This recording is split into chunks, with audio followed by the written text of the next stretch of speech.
So I matched with a girl in Tokyo, Japan through online dating, and she made a plan to have me deported out of the country. Here's the story of why I'm not mad about it that highlights how sketchy online dating can be for women in parts of Tokyo. So I had just moved to Tokyo from Osaka. I was single and I didn't know too many people in my area, so I started swiping online to try to find someone to meet up with. I matched with a girl, so we decided to meet up for lunch. So I go to the place I'm supposed to meet her, and I'm waiting on the bridge, and she's late, and I found out why later. She was actually there before me, but we meet up and we go on to have a fun day together. At the end of the day, we're making plans to see a movie later, but then she says, "Omoshiroi yatsu kikitai?" Like, do you want to hear something interesting? And I say, yeah.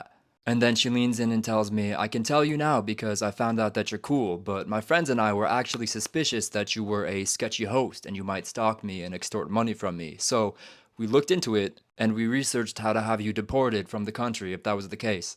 So I was surprised and I said, "Oh no, don't do that." She told me she found out what kind of work visa I was on. She researched that it would be a violation of it if my sponsor had an entertainment license, like for host clubs. And her and my friends found out which authorities to contact if I did end up to be a sketchy host so that my visa would be revoked. Not only that, but they were so suspicious of me that her and her friends showed up early to where we were supposed to meet and were like watching me from a distance to see if I was doing anything suspicious while I waited. I don't know what anything suspicious would have been, but those are pretty good friends, to be honest. I was kind of freaked out, to be honest. I told her I was not working as a host, and then I asked her why she thought I was a host. And then she told me that her friend met up with a host on a dating app and he stalked her and he like extorted money from her, and that was actually not an uncommon thing in Shinjuku, Tokyo, to the point where like police had done raids on host clubs because of it. Then she said my photos on my dating app made it look like I was a host and that I should do something about it. So then I was like, why would you even bother meeting up with me if you thought it was such a risky situation? And she did have a charming answer. She was like, "You're so interesting that I thought it was worth the gamble." And I'm like, all right.